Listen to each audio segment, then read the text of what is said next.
This is the fourth session in our exploring the life of Walter Russell through this little book, The Man Who Tapped the Secrets of the Universe. And today the title is Getting Beyond Defeat, something we all have to deal with, and something Walter was an expert at. He'll show you how to do that, how to get beyond defeat.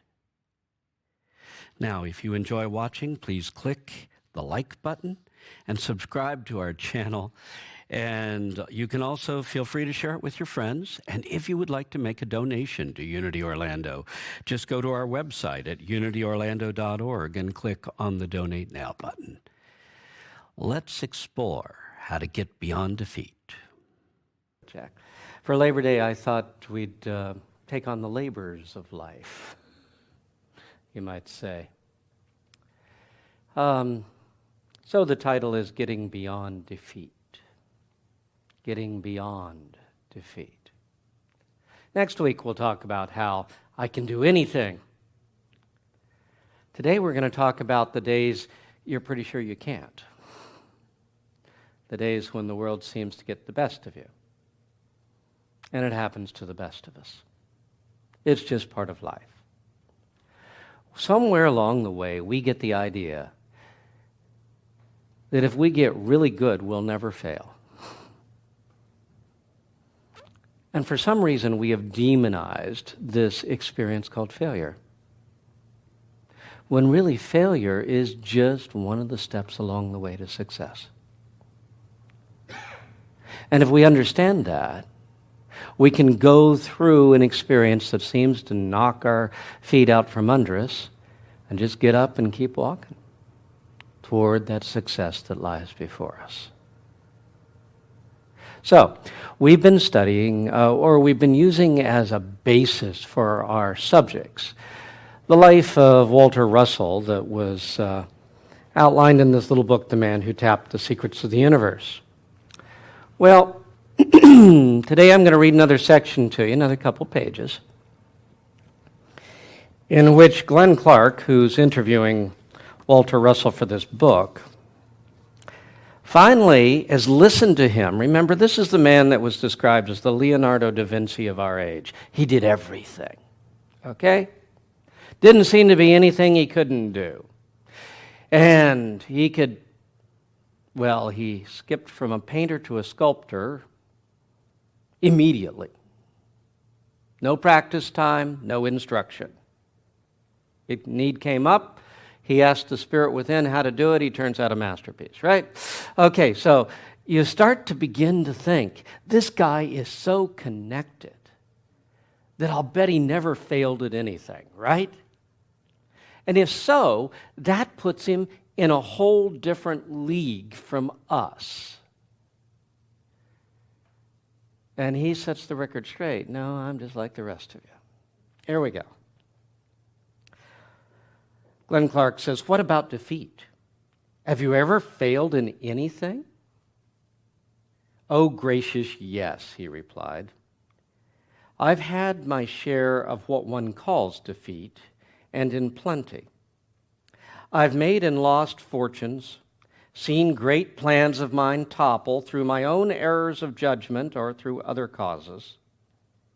In the panic of 1907, remember, we're 100 years ago on this thing, I lost $300,000. Well, $300,000 in 1907 is probably like, I don't know, $3 million today, maybe more. Okay. In the I lost $300,000. In my Miami fiasco, I lost a $10,000 a month retainer on architectural contracts for designing over $80 million worth of mass structures for Miami Beach, Coral Gables, Coconut Grove, and other Florida resorts. 2 of these were complete civic centers, and one of these included 7 miles of beach near Jacksonville. But I do not recognize these as defeats. They are but interesting experiences of life. They are valuable stepping stones to success. Now, I'm going to read this again, because this is not the way we usually look at things going wrong. And this is the key. But I do not recognize these as defeats. They are but interesting experiences of life. Ever heard that word? When someone says, you say, how'd I do? And they say, it was interesting. Okay, they are valuable stepping stones to success. Yeah. A couple of years ago, I got a $100,000 education in how to invest in the stock market. I can either call it a defeat or a $100,000 education. My choice. Defeat is a condition which one must accept in order to give it reality. I refuse to give it reality by accepting it. In my philosophy, I have written these words: defeat I shall not know. It shall not touch me. I will meet it with true thinking. Resisting it will be my strengthening. But if perchance the day will give me the bitter cup, it will sweeten in the drinking. Wow. It'll sweeten in the drinking. Remember that one. Oh, thank you. Hope has asked, for those of you who do have the book, where am I reading from? Page 27, and I just finished page 30. Okay, there's a couple of pictures in between. That's why the stretch. No, I'm at the top of page 30, or halfway down now. One of the most heartrending so-called defeats. Now he's going to describe to you one of the times he truly felt defeated. And to get one of those times when he really felt defeated, since he worked this whole attitude of, well, that's an interesting experience, I wonder what I'll do from here, into his consciousness, he starts with something when he was younger. He says, one of the most heartrending so-called defeats I've ever experienced was in my youth. At 28 years of age, I had painted an extremely ambitious allegory entitled The Might of the Ages to symbolize the power of thought in the making of civilization. Now remember, he was first and foremost thought of as an artist. I had visioned great things arising from its exhibition at the National Academy. He's 28 years old. People love his stuff. He's become quite famous. They're going to take this, and this is going to take it to the top. And then this is what happened. He said, much to my consternation, the Academy rejected it. That's called a failure. Whereupon the plenipotentiaries, did I even say that right? The people representing the King of Italy accidentally saw it at my dealer's and invited it exempt from jury as a representative American picture at the Turin International Exposition of Art to be held in 1900 in commemoration of the 20th century. This aroused nationwide criticism of the National Academy for not encouraging its own. The picture was exhibited in other European cities and gave me honorable mentions, a number of honorable mentions, a membership in the Spanish Academy of Arts and Letters, a decoration, one of those scarlet ribbon things, which I've lost a long time ago, and the pleasure of a personal visit from King Albert of Belgium to my studio in New York to again see that picture. How can one call that a defeat? There is not such a thing. I like that. Now, to understand it, you've got to get into the emotions of the whole thing. He had everything set on that picture going to the National Gallery, okay, to being exhibited, to being accepted. He was sure he would be. He was banking on this success. And they said, no, we don't like it. What do you mean you don't like my greatest work? The best thing I've done. Do you know what that feels like? You know, this is rejection of what you think is wonderful. You don't get to place it where you want to. So, many of us would take it home, stick it in the back of the closet, and nurse our wounds. We said, they don't want it, so okay, I'll put it in the gallery. You know? Maybe somebody else will think it's wonderful. And as it turns out, it then doesn't get nationwide exposure, it gets worldwide exposure. Because he failed.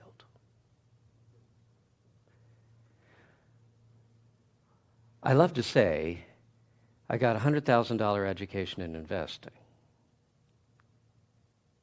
And I love to laugh about it. But you don't know how real I take that. Everything that tears you down is an education.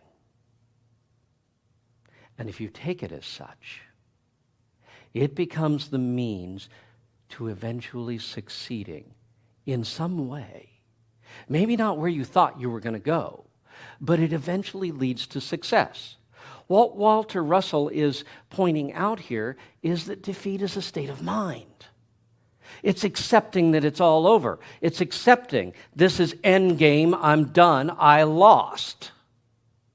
And what he's saying is, it ain't over till it's over, and it ain't over until you're dead. Even then, it's not really over. It's just moving on to the next phase of the game, level 2. Okay?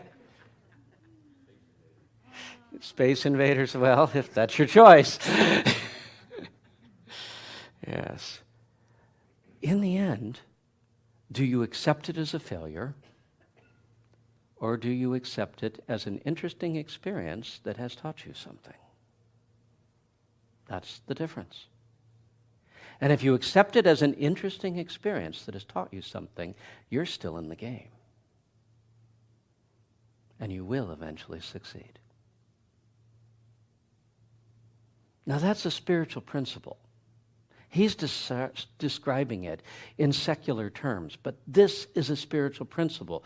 Because to do this, you've got to believe there is a spirit moving through all the world that ties it together. You've got to believe that God wants you to be happy, not that the universe would really like you to die.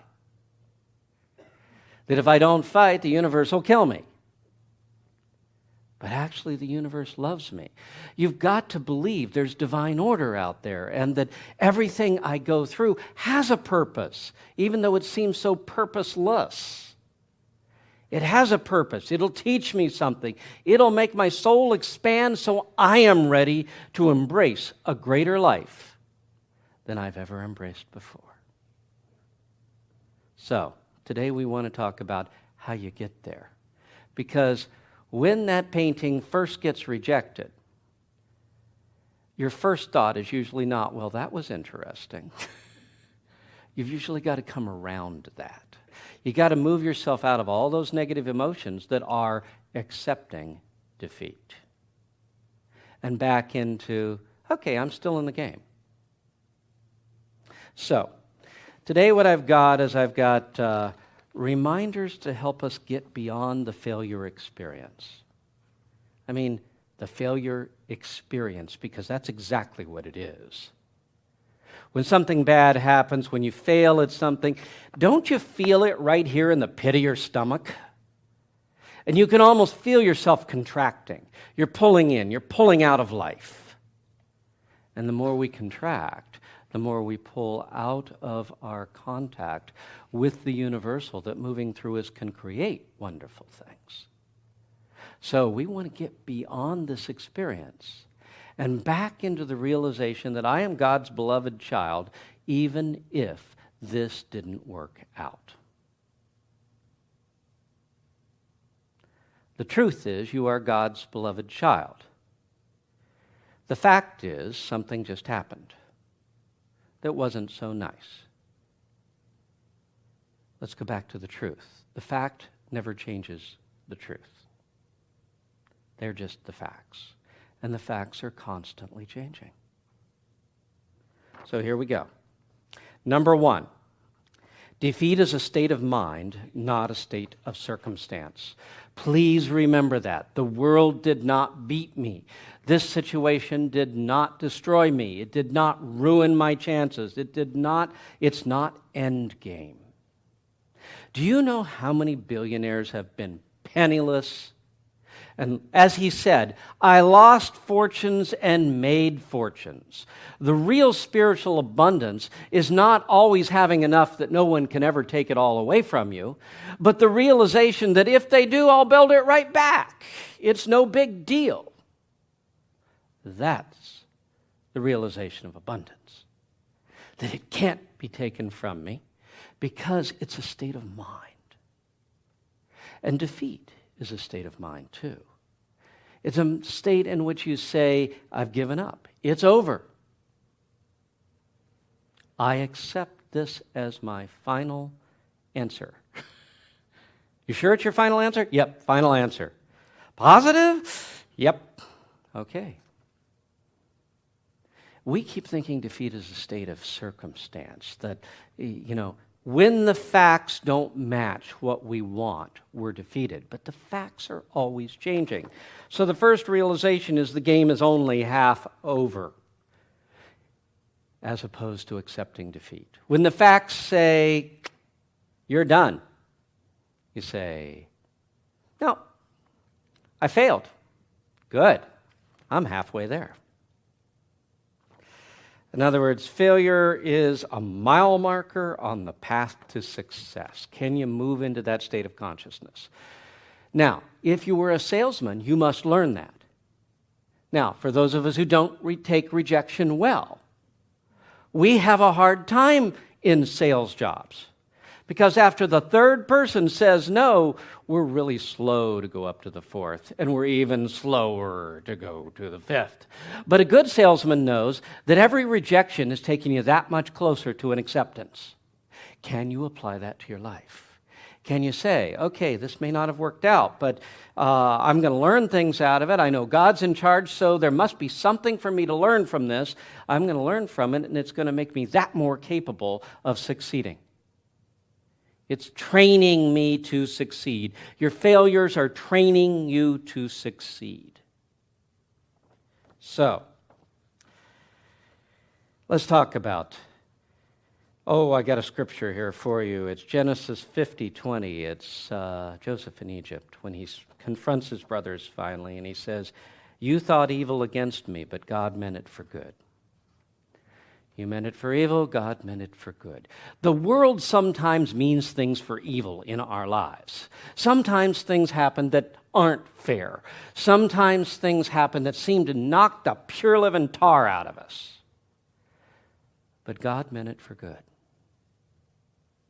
And Joseph knew this. And because he knew this, he rose from the pits to the highest power position in the country, right under Pharaoh. Now, remember how he applied it. For those of you who say, yeah, but my life's a total wreck. My life's a train wreck. You can't compete with Joseph. His life was definitely a train wreck. His father favored him, so his brothers decided they were jealous and hated him, and in the end, they were going to kill him, but something happened. God intervened, you might say, and he got a much better outcome. He was sold into slavery. But instead of going, my God, my life has been ruined, I'm defeated, this is the end, he became the best slave that ever was. His master, the guy who bought him, is a fairly well-to-do guy in Egypt. Consequently, he puts him in charge of his entire household because he figures out, this guy's good. I like him. He's great. So he is so good at what he does and is put in charge of so much that he attracts the attention of his owner's wife. And he turns her down. He does the right thing. He says, this guy's given me wonderful things. I'm not going to blow it. I'm not going to betray him like this. No, I can't. And in the end, she's so irritated she couldn't get him to go to bed with her that she says he did anyway. This is not a good thing. His master, his benefactor, then throws him into prison. And he's high enough up, he goes into one of the big prisons, big, bad dungeon. Okay, where the Pharaoh sends his people too, And now you got to think that he's about ready to complain, don't you figure? We would be. Look, everything's gone wrong. Every time I do something, it gets ripped out from under me. I get defeated again and again. And instead, he said, well, God must want me here, so I'm going to be the best prisoner they have. Remember, that was one of the principles that Walter Russell was talking about. Do the best you can wherever you are. That's Joseph. He just living it out. So the prison guard puts him in charge of all the other prisoners. He ends up running things again, okay, down in the dungeon. Now he's running the dungeon. He has come down a little bit. And in the end, here he is, after all this has gone down in his life, he still knows God's in charge. He still knows he's working with God. How many of us have begun to question that when some of the things that we've gone for get ripped out of our hands? He still knows that's the way it is, that Spirit's moving through him. He's still giving the best he's got to life wherever he is. And in the process of taking care of the prisoners, he ends up interpreting the dream for Pharaoh. Got mad one day and got rid of both his butcher and his butler. No, it was a baker and a butler. That's right. They were both B terms. At least in English. And he interprets the baker's dream and says, Pharaoh's going to pardon you in 3 days. And so no, that's the butler's dream. Sorry. I should have read it, huh? But it was chapter 37 through chapter 50, and I thought maybe not. In any case,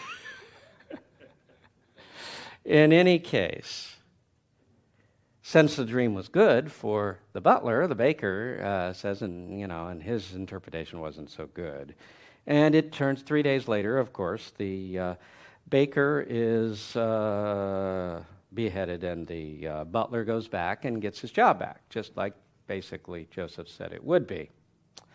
But Joseph had said to that butler before he went back, he said, when you go back, remember me and bring me up, et cetera, to people in charge and tell them, that I do good work down here.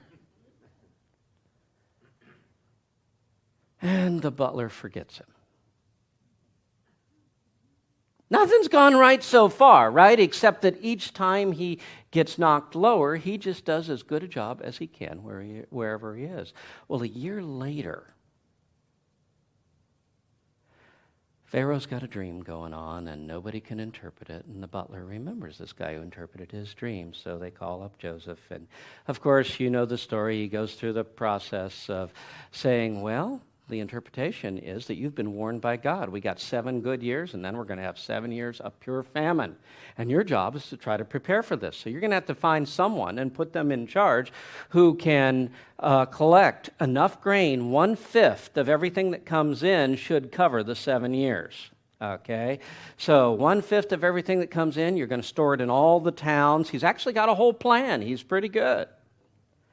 Pharaoh looks around and says, where on earth are we going to find a guy who can do this? Hey, you came up with the idea, you do it. That's often my administrative style also.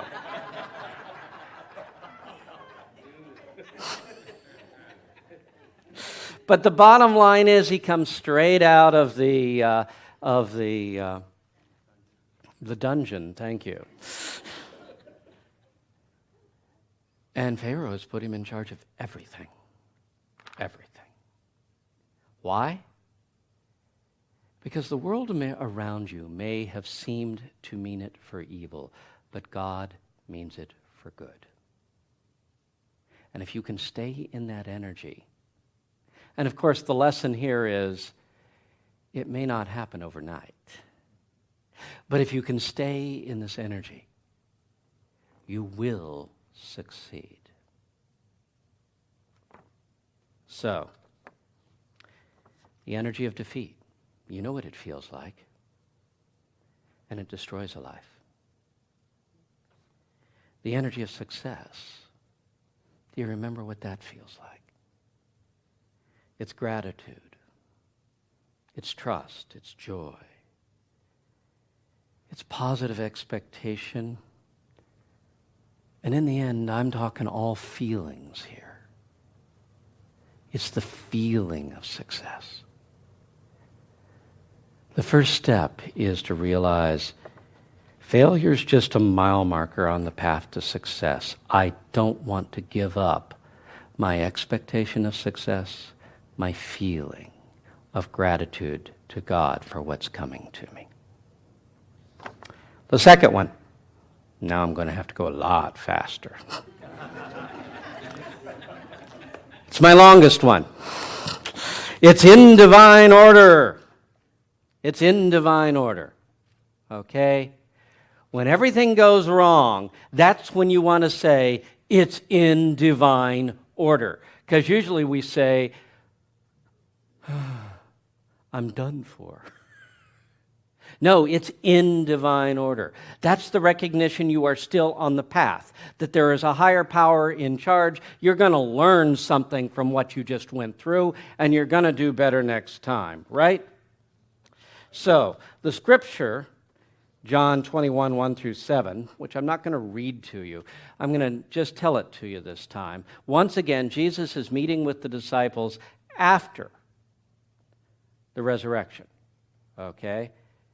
But they don't realize it's him. He's on shore, they're out in the boat, and he yells out at them and said, you get any fish? And they've been fishing all night, and they said, no, we've gotten no fish whatsoever. And he yells back at them, throw the net on the right side of the boat, and you'll get all you want. And they throw the net down on the right side of the boat, and they can hardly pull the net back in because there are so many fish. Okay. When you declare divine order, you are throwing the net onto the right side of the boat. You are saying God is in charge, even when the appearance says otherwise. Okay? It's in divine order. There is power in simply declaring. I don't care how far it seems to have gone awry, it's in divine order. God is still in charge. And part of this process then is to embrace the path that your failure diverts you to. Now, Walter Russell said that one in that interview. He said, and if I have to drink the bitter cup, it will sweeten with the drinking. It'll sweeten as I live it. So embrace the path that failure diverts you to. In other words, failure it isn't going to the National Archives. You are not going to get national recognition for this. What alternatives does that leave you with? Well, the next best alternative is go ahead and just put it with my gallery and see if it'll sell. Embrace it. Run with it, because that movement then opened up a whole new world of experience to him. Embrace whatever you've got to do to walk your path. Because in the end, the path is training you for more. It's either leading to more directly, or it's training you to be prepared to accept more. I can't wait to see the good that comes out of this. My image with this is always Peggy Lamar, who was changing a tire in Venice. She's in her 60s, and it's raining, and the tire's gone down, and she's out changing her tire, and the teenager drives by and splashes mud all over her in her finest gown. And she opens the door and says to her friends, all ladies older than herself, I can't wait to see the good that comes out of this. That's got to be our attitude, because sometimes we can't figure out how any good's going to come out of this. But the attitude is, I can't wait to see the good that comes out of this, because it's in divine order. Number 3, when one door closes, another one opens. Ever heard that before? Okay, drill it into yourself. When one door closes, another one opens. The message here might be willing to look for a new direction.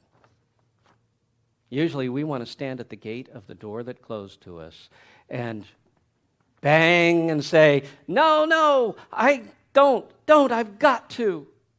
I can't let this go.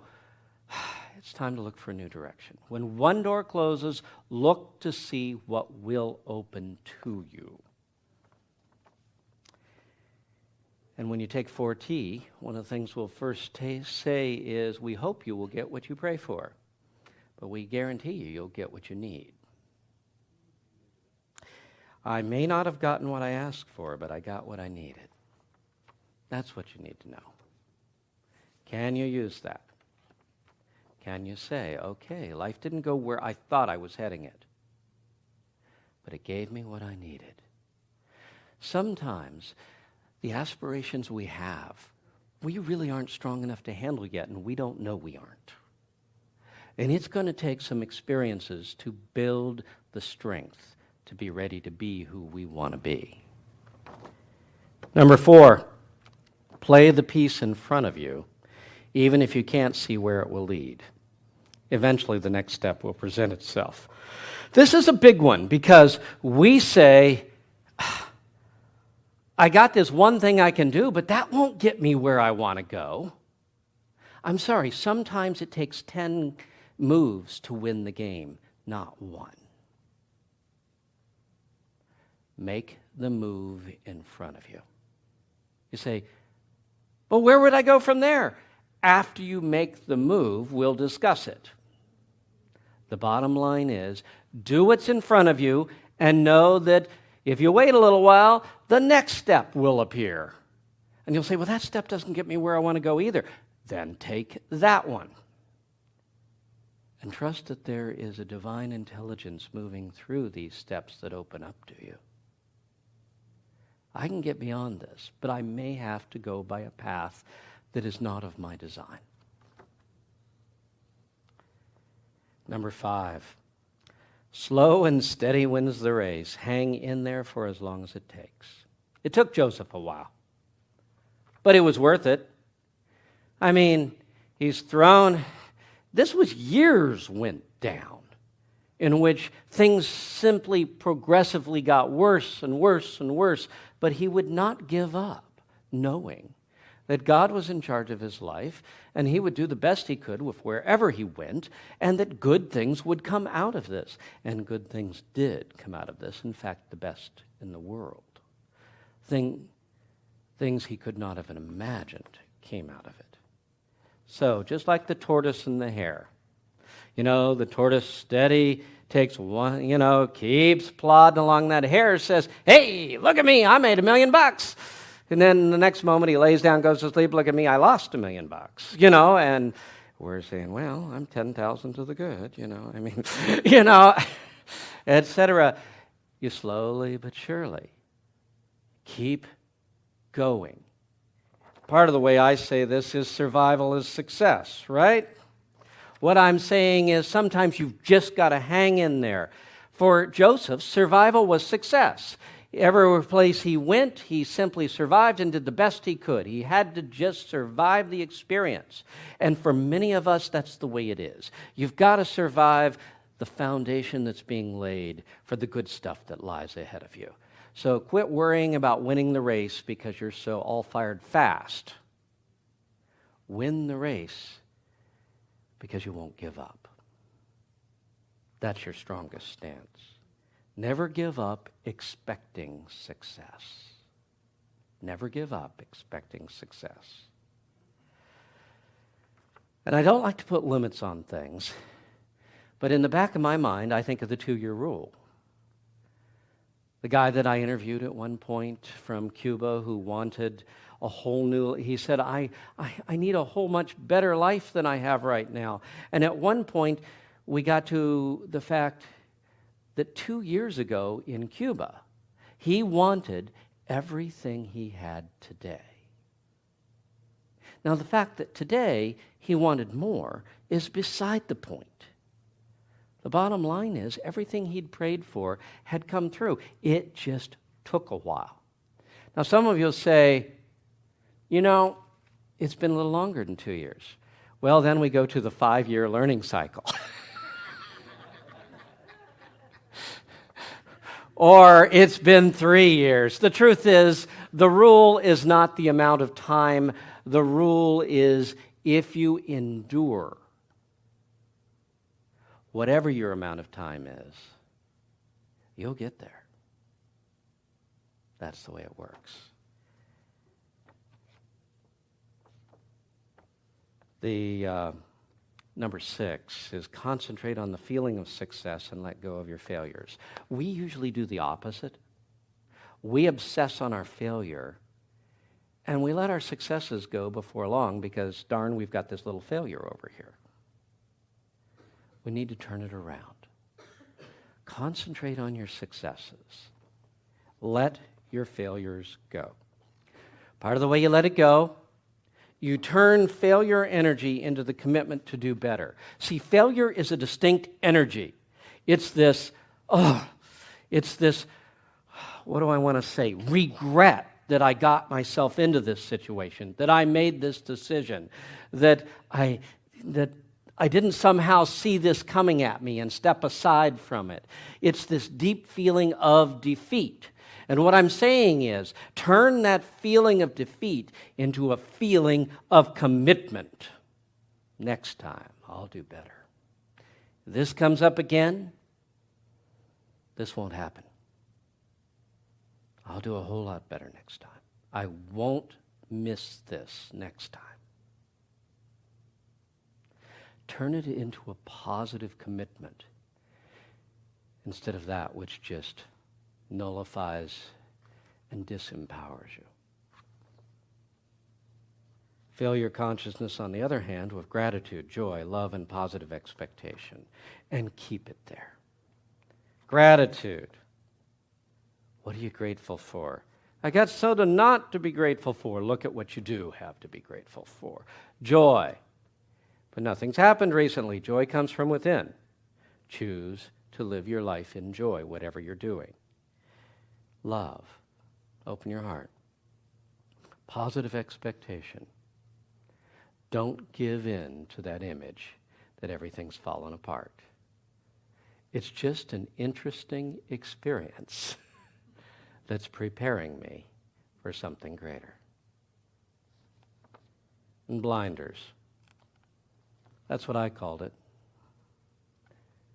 Coming out of a divorce that I had not initiated. Coming through this long period of depression, I decided I could not afford to look back and regret. And so I instituted a discipline that every time I looked back, I looked forward. I related it to those blinders you see on the horses pulling the milk truck. They're only allowed to look forward, not side to side or backwards. They can't get distracted from where they're going, and neither can we.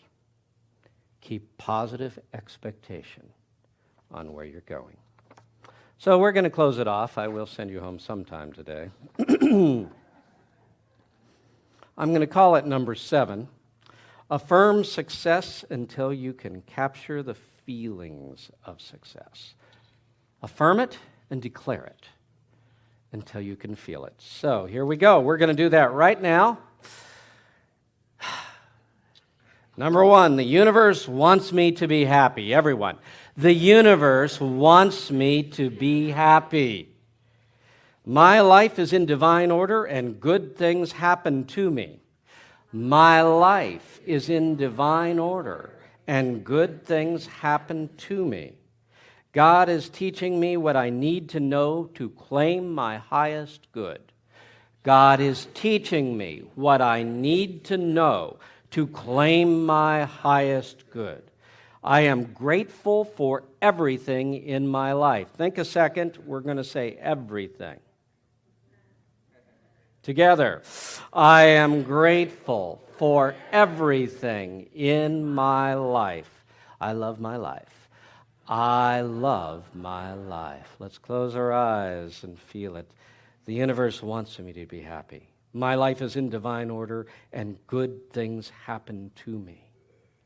God is teaching me what I need to know to claim my highest good. I am grateful for everything in my life. I love my life. Feel the feelings that come off of these thoughts. This is what opens the door to success. And this is what we will refuse to give up. Thank you, God. Amen. This is Reverend Bob Marshall, and I want to thank you for joining us on this journey through exploring how to tap into the secrets of the universe. I also want to thank Brian Eitnier, who provided the music for our program. Thank you again.